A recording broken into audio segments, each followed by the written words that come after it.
हर व्यक्ति अपने जीवन में कई शुभ कार्य को अंजाम देता है, लेकिन इस वीडियो में हम आपको एक ऐसा तरकीब बताएंगे सुब्रत मिश्रा जी, जिससे आपको किसी भी ज्योतिर्विद के पास जाने की जरूरत नहीं पड़ेगी और किसी भी शुभ कार्य को आप शुभ मुहूर्त में भी अंजाम देंगे। चलिए वीडियो को शुरू करते हैं बिना समय गवाए।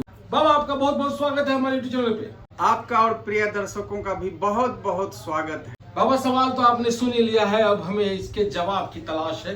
क्या वाकई में ऐसा हो सकता है? देखिए, व्यक्ति किसी भी शुभ कार्य को करने जा रहे हैं, चाहे वो यात्रा कर रहे हों, चाहे विवाह हो या गृह प्रवेश हो, या कि वाहन को खरीद रहे हैं, या किसी भी शुभ कृत्य को करने जा रहे हैं और वो कार्य सिद्ध हो जाए, तो इसके लिए विशेष मुहूर्त की आवश्यकता होती है।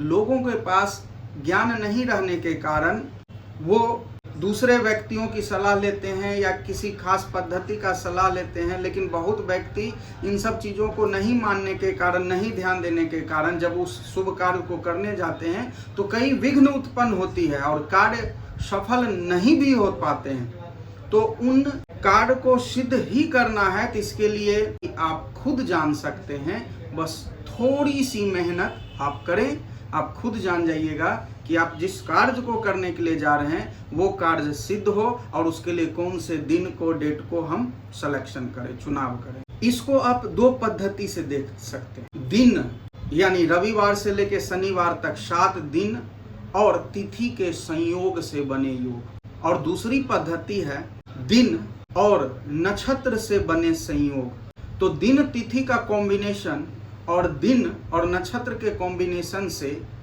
हम उस योग की बात कर रहे हैं जिसमें हर एक कार्य सिद्ध होते हैं और अत्यंत शुभ होता है, वो है सिद्ध योग। तो आइए जानते हैं हम बारी बारी से कि कैसे जाने। हम पहले कैटेगरी ए में आते हैं, इसमें दिन और तिथि की बात करते हैं। 16 तिथि होती है, प्रतिपदा से लेके चतुर्दशी तिथि तक, यानी प्रतिपदा प्रथम तिथि से चतुर्दशी 14वां तिथि, जो कृष्ण पक्ष में और शुक्ल पक्ष में सेम होते हैं। तो कृष्ण पक्ष के चतुर्दशी के बाद 15वां दिन जो होता है, 15वां तिथि, वो अमावस्या कहलाती है, और शुक्ल पक्ष के चतुर्दशी के बाद वाला 15वां दिन जो है, 15वीं तिथि, वो पूर्णमासी कहलाती। तो प्रतिपदा से लेके चतुर्दशी, पूर्णिमा और अमावस्या, ये कुल 16 तिथि के नाम हुए। प्रतिपदा, द्वितीया, तृतीया, चतुर्थी, पंचमी, षष्ठी, सप्तमी, अष्टमी, नवमी, दशमी, एकादशी, द्वादशी, त्रयोदशी, चतुर्दशी। कृष्ण पक्ष का है तो चतुर्दशी के बाद अमावस्या, और शुक्ल पक्ष का है तो चतुर्दशी के बाद पूर्णिमा। तो आइए जानते हैं कि इन तिथि के माध्यम से और दिन रविवार से शनिवार तक के संयोग से जो योग बनते हैं, सिद्ध योग, उसके बारे में जानें। तो देखिए, इसमें गणित का काम है, 5-5 का डिफरेंस है, 5 से यहाँ पे रिलेशन है। तो हम स्टार्ट करते हैं तिथि में प्रतिपदा तिथि से, यानी पहली तिथि से। तो 3 तिथि का निर्माण। प्रतिपदा, इसमें 5 जोड़ दीजिए, षष्ठी, फिर 5 जोड़ दीजिए तो एकादशी, 5 का खेल बेल। तो प्रतिपदा, षष्ठी तिथि और एकादशी तिथि, और दिन जो हो वो शुक्रवार हो।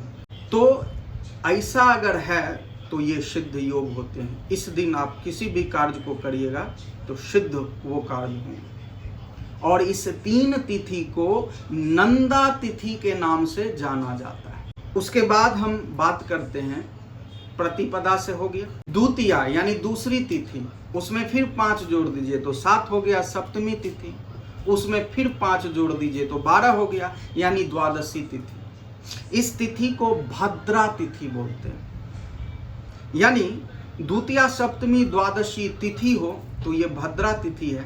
भद्रा नाम सुन के कई कार्य को नहीं करते हैं, लेकिन इसी तिथि में जब बुधवार हो तो वो शुद्ध सिद्ध योग हो जाते हैं। आप किसी भी कार्य को कर सकते। अब अगली तिथि जो है वो है 3 से शुरू करते हैं।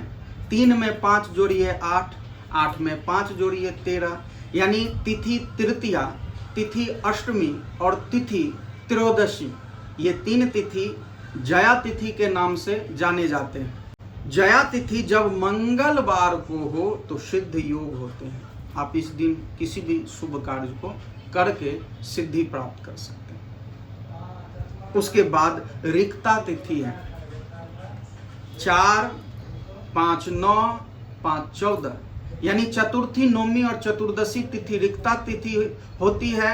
इस तिथि में आप कहीं भी, नॉर्मली क्या है कि लोग लगभग यात्रा करते रहते हैं, तो वर्जित है। कई चीज़ों को रिक्ता तिथि में वर्जित होता है कार्य करने से, लेकिन वही इसी रिक्ता तिथि में अगर दिन शनिवार हो जाए तो सिद्ध योग का निर्माण होता है। यानी चतुर्थी, नौमी, चतुर्दशी होते हुए भी अगर शनिवार है तो आप यात्रा कर सकते हैं या किसी भी शुभ कृत्य को कर सकते हैं, उसमें सिद्धि आपको मिल जाएगी। अब बात करते हैं हम अंतिम तिथि, जिसको बोलते हैं पूर्णा तिथि, अर्थात 5, 5, 10, 5, 15, यानी तिथि में पंचमी, दशमी और 15वां तिथि, यानी अमावस्या हो या पूर्णिमा, तो ये तिथि पूर्णा तिथि होती है।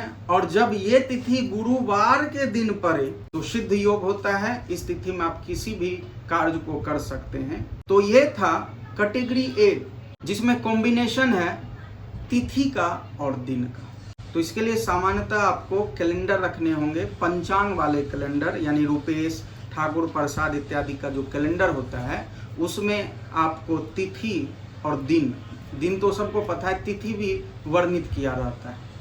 तो किसी कार्य को आप कर रहे हैं तो एक बार अवश्य देख लें। थोड़ा सा गणित है और थोड़ी सी मेहनत है, आप ध्यान देंगे तो हो सकता है वो कार्य आपके अत्यंत सरल हो जाए, सिद्ध हो जाए और विघ्न नहीं आए। मतलब पांच तिथियां हैं, 5 ये है। नंदा तिथि, भद्रा, जया, रिक्ता और पूर्णा। अच्छा, ऐसी जो आपने कहा कि शुक्रवार को पड़ता है, पहला अगर प्रतिपदा अगर पहला पड़ा तो जैसे प्रतिपदा, षष्ठी और एकादशी तिथि नंदा तिथि है, इस दिन अगर शुक्रवार पड़ जाए तो वो सिद्ध योग होता है। बहुत ही प्रतिपदा से ही काउंटिंग शुरू होता है। हाँ, प्रतिपदा से ही काउंटिंग होता है। जैसे प्रतिपदा, उसके बाद द्वितीया, उसके बाद नीचे लिखे तृतीया, उसके नीचे लिखे चतुर्थी और उसके नीचे लिखे पंचमी, और सब में 5 का गैपिंग दे दें। अच्छा, 5 का खेल दें। 5, 5, 10, 5, 15 इस तरह से। हाँ, और 1 है तो 1, 5, 6 और 6, 5, 11। अच्छा, 2 है तो 2, 5, 7, 7, 5, 12, इस तरीके से। अच्छा, इसको मतलब इसी तरह से किया जा सकता है। हाँ, इसमें जो टाइमिंग होगा वो कैसे पता चलेगा? टाइमिंग नहीं, ये 1 दिन का रहता है, अच्छा, ये एक दिन पूरा 1 दिन का रहता है। सर्वार्थ सिद्धि योग है या फिर सिद्धि योग है? ये सिद्धि योग है। सर्वार्थ सिद्धि योग अलग होता है, उसके बारे में भी हम एक वीडियो आपके सामने रखेंगे। तो दोनों में विशेष कौन होता है? विशेष देखिए, इस हर सब्जेक्ट में अपवाद हैं। सिद्धि योग होते हैं, सर्वार्थ सिद्धि योग होते हैं, लेकिन उनमें से भी कुछ चीज़ें हैं जो आपको गौर करना होगा, जो हम बताते हैं। और सर्वार्थ सिद्धि योग के लिए भी हम एक वीडियो बनाएंगे, तो उसमें क्लियर हो जाएगा कि आखिर कौन से योग सर्वश्रेष्ठ होते हैं। वो आपके कार्यों पर भी निर्भर करते हैं कि आप क्या कर रहे हैं, यात्रा कर रहे हैं या विवाह कर रहे हैं या गृह प्रवेश कर रहे हैं, वो सब हम धीरे धीरे बताएंगे। तो अब आप जानिए कैटेगरी बी। अच्छा, एक कैटेगरी आपने बता दी। हाँ, जिसमें हम लोग कॉम्बिनेशन करते हैं दिन का और तिथि का। अब पार्ट 2 मतलब कैटेगरी बी है, आ गया है। इसमें हम आप बात करते हैं दिन और नक्षत्र का। अच्छा, बड़ा ही आसान तरीका शुभ मुहूर्त निकालने का, बड़ा ही आसान तरीका शुभ मुहूर्त पर कार्य करने का। किस शुभ मुहूर्त में, शुभ मुहूर्त रहते हुए भी किस नक्षत्र में काम करना चाहिए और काम शुभ कार्य नहीं करना चाहिए, उसके बारे में इस वीडियो में बताने की पूरी कोशिश की गई है। अब उम्मीद है आपको ये वीडियो अच्छा लगा होगा। अगर और आप ज़्यादा से ज़्यादा वीडियो को शेयर कीजिए ताकि ज़्यादा लोग जान सके इसे कि कैसे बिना किसी की मदद के मुहूर्त को निकाला जा सकता है। फिर मिलेंगे किसी और नए अपडेट के साथ। नमस्कार, जय भारत, जय बिहार, जय हिंद। हाँ, नीचे अगर आप बाबा से मिलना चाहते हैं तो डिस्क्रिप्शन बॉक्स में नीचे लोकेशन दिया हुआ है, नंबर दिया हुआ है, आप व्हाट्सअप कर सकते हैं या फिर जहां बैठते हैं बाबा वहां आकर के आप मिल सकते हैं। आप वास्तु रिलेटेड जानकारी जानना चाहते हैं न्यूमरोलॉजी जानना चाहते हैं या फिर किसी और तरह की परेशानी से मुक्त होना चाहते हैं तो आपको मिलेगा। और वीडियो भी बहुत तरह का बना हुआ है, आप चैनल पे देखेंगे तो आपको मिलेगा। फिर मिलेंगे किसी और अपने साथ। इंस्टाग्राम का जय भारत जय बिहार, जय।